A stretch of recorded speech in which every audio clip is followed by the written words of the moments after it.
नमस्कार दोस्तों, आप देखें पब्लिक लाइव टीवी। जो पुलिस भर्ती परीक्षा थी उसमें सॉल्वर गैंग जो इटावा में आया था उसका वरिष्ठ पुलिस अधीक्षक ने पकड़ा हुआ है। आज मेरे साथ देखिए कैमरामैन आकाश चौधरी के साथ रानू दीक्षित की खास रिपोर्ट। एक सॉल्वर गैंग का खुलासा किया है। किस तरह का ये खुलासा है, कैसे पुलिस ने पकड़ा, कैसे पूरा मामला हुआ?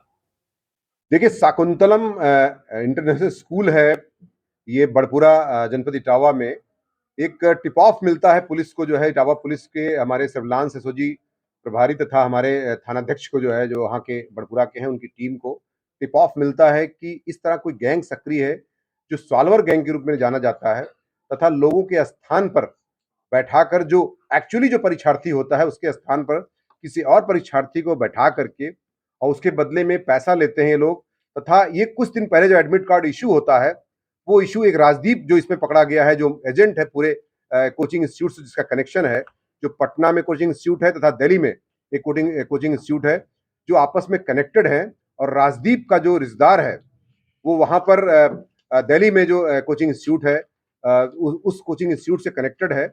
और ये लोग जब एडमिट कार्ड भर्ती का जब इशू होता है तो ये लोग अपने व्हाट्सएप से उसको लेकर के अपने लोकल कनेक्शन के माध्यम से, जैसा कि ये जहाँ के रहने वाले फिरोजाबाद के और आसपास के लोगों से, जैसे कि आसपास आपका इटावा हो गया, मैनपुरी हो गया, औरैया हो गया, आगरा हो गया, या बुलंदशहर हो गया, फिरोजाबाद हो गया, ऐसे जिलों के जो अभ्यर्थी होते हैं उनके संपर्क में आ करके उनसे एडमिट कार्ड ले करके व्हाट्सएप के जरिए कोचिंग इंस्टीट्यूट को पहुंचा देते हैं।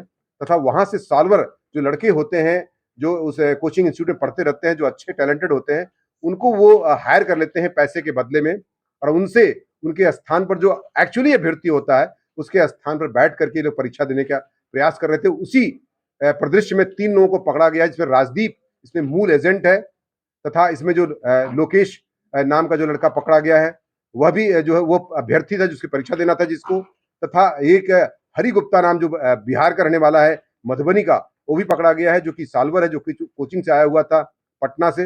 इस प्रकार से तीनों तरह के लोग इसमें पकड़े गए हैं, जिसमें राजदीप मुख्य अभियुक्त है, तथा यह व्यक्ति पहले भी इस तरह के मामलों में परीक्षाओं को कराने के मामले में जेल जा चुका है। मार्कशीट का भी ये जो फर्जी वाला सिस्टम होता है उसको भी करता है।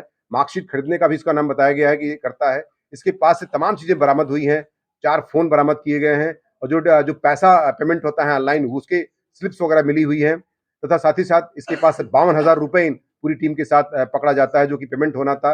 जब अभ्यर्थी जो है जिस स्कूल पे जाके परीक्षा देता है तो वहाँ 15,000 रुपए कैश लेता है, तब जाके वो बैठता है।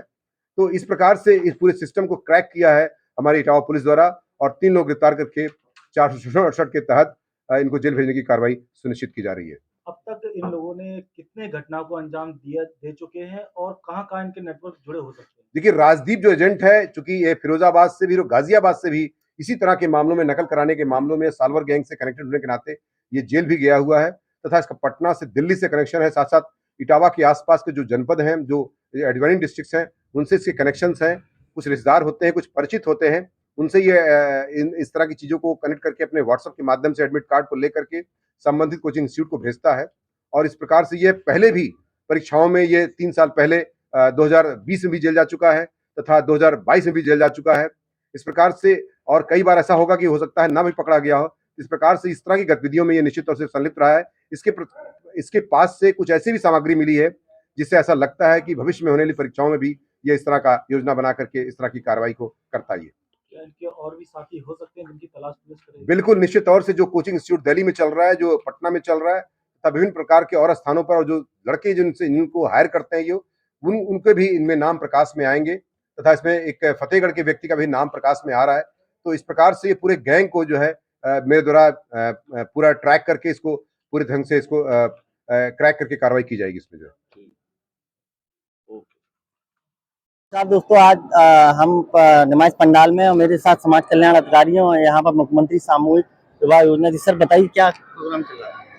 आज दिनांक 19 फरवरी को 87 जोड़ों का विवाह संपन्न हुआ है यहाँ पर। ये इटावा जनपद में चौथा चरण था। और इसमें सर कोई मुस्लिम? हाँ, इसमें एक आज मुस्लिम जोड़ा भी इसमें सम्मिलित हुआ था। और सर ये भरतना में भी हाँ, भरतना में भी आज लगभग 150 से 60 के करीब वो आंकड़ा, स्पष्ट आंकड़ा शाम तक आ पाएगा, शाम के 5 बजे तक, क्योंकि इतनी शादी वहाँ भी संपन्न हुई है। सर और इसमें कोई अगर कोई पैसे वो भाग लेना चाहे तो किस तरह से इसका फॉर्म डाला है? उसके लिए ऑनलाइन व्यवस्था की हुई है। आप जनसेवा केंद्र पर जाकर के इसका ऑनलाइन आवेदन कर सकते हैं। इसमें 35,000 रुपये सीधे लड़की के खाते में जाता है और 10,000 का सामान उपहार स्वरूप दिया जाता है। और उसके अलावा वर वधू पक्ष से दोनों को 10-10 लोगों के लिए व्यवस्था रहती है, पूरी खाने पीने की और पूरी व्यवस्था राज्य सरकार की रहती है। हमारे साथ और भी अधिकारी हैं, उनसे बात करते हैं। ये बताएं सर कि यहाँ पर जो सामूहिक विवाह हुआ था जी, जिन कन्याओं क्या क्या उन्हें किए जाते हैं और क्या क्या उनके भविष्य के लिए कोई सरकार से एक्चुअल बिलो पॉवर्टी लाइन के बच्चे जो गरीबी रेखा से नीचे जीवन यापन कर रहे हैं, जो अपनी बेटियों के हाथ पीले नहीं कर पाते, सरकार ने अपने ऊपर जिम्मा उठाया है। उन्हें 51,000 रुपये कुल खर्च करती है, जिसमें 35,000 रुपये नगद बेटी के अकाउंट में और 10,000 का उन्हें उपहार स्वरूप भेंट दिया जाता है, जिसमें पायल बिछिया और इसके साथ आपके गद्दा है, कंबल है, रजाई है, ये सब सामान उन्हें 10,000 रुपये में दिया जाता है। 6,000 रुपये में भोजन व्यवस्था के लिए खर्च किए जाते हैं। और यहाँ पर जो व्यवस्थाएं थी वो किस तरह की थी और किसने उद्घाटन किया और नहीं, यहाँ मतलब माननीय सदर विधायक लोकप्रिय जो यहाँ इस कार्यक्रम का उद्घाटन किया और सभी वर और वधू को आशीर्वाद प्रदान किया और उनके खुशी जीवन की हम सब ने, जिला प्रशासन ने कामना की और उनका जीवन बहुत खुशहाल रहे। आपने देखा मेरे साथ जो समाज कल्याण अधिकारी भी थे, तो मुख्यमंत्री सामूहिक विवाह योजना यहाँ पर आज कार्यक्रम था। आज मेरे साथ देखिए कैमरामैन आकाश चौधरी के साथ रानू दीक्षित।